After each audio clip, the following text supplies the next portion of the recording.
Okay, now we're going to need 5.6 ounces of lye. I'm going to turn on my scale.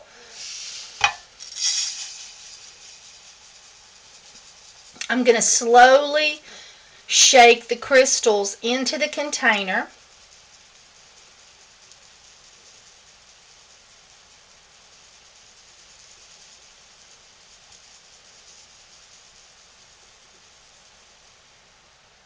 Alright, now there's 5.6.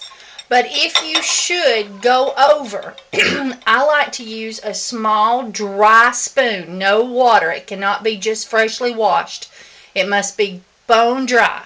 And you can take a small scoop at a time, and it fits inside the container.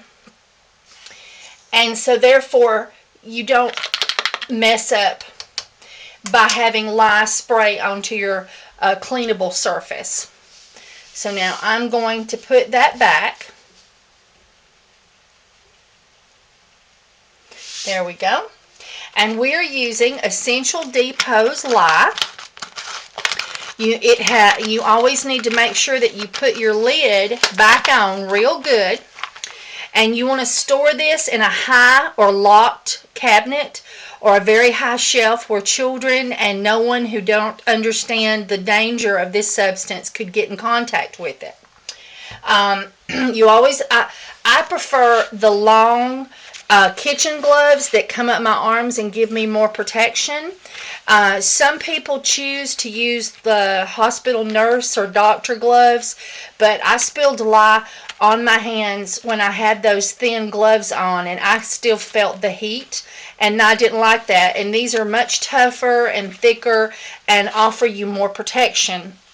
Some people prefer to use long sleeves, but you always want to wear shoes and long pants. But some people prefer to wear long sleeves. Some people feel like that if they spilt lye on their clothing, the clothing would hold the lye water to their skin and make it harder to flush with water and clean the lye off of their skin quickly.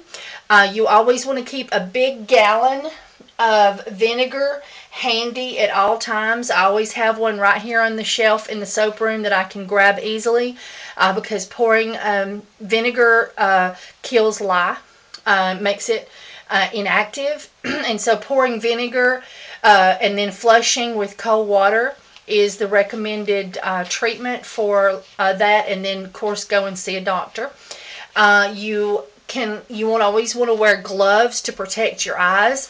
If you ever get lye water in your eyes, don't just flush them and go on because the lye is still active in your eye.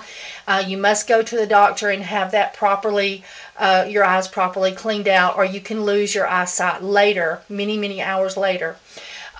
Essential Depot's lye is wonderful because it is food grade. So that means that this is handled in food grade situation, and all items inside of it are food grade. And my customers and I both prefer that.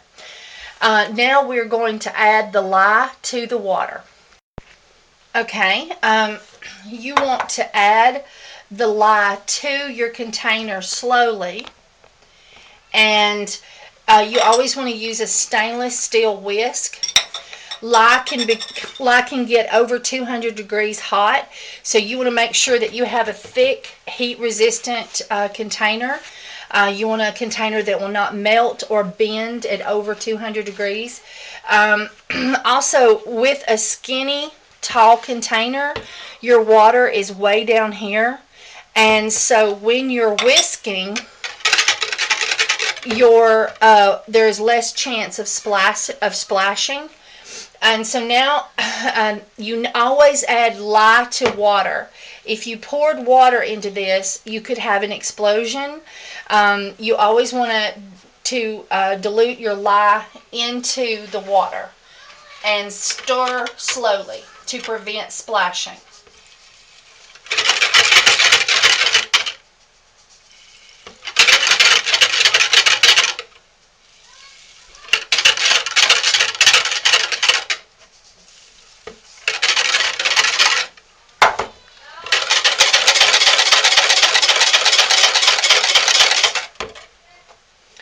Remember to have all pets and children out of the room. If you should spill lye water, you would not want it to be on an innocent pet or child. Children can do the darndest things. And when you think they're somewhere else but they're loose in the house, they can come up and grab a container and pull it off onto themselves. Some people recommend mixing lye outside because of the open ventilation. After I mix this lye, a great place to put it is on your stove. If your stove has an outside vented hood so that it's vented outside. Another thing is with an open window like I have today. Or, but some people like to vent it outside, to take it outside and do it, but I have dogs that would knock me or jump up against me as I'm walking, or possibly jump up against the table that it would be sitting on. And plus, you always have to worry about, if you don't stay right there with the lye while it's cooling, then you have to worry about someone coming upon it and not realizing what it is. And you could accidentally cause someone injury. So I like it in the controlled environment of my soap room or my kitchen. But I always make sure that nobody's home that's not an adult and hasn't been talked to about what it is before I leave it unattended.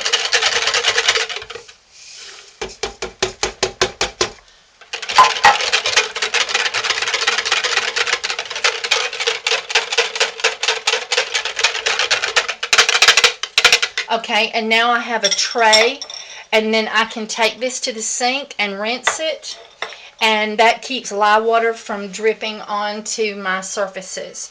Now we're going to cool this lye from 100 to 110 degrees before we add it to our soap oils.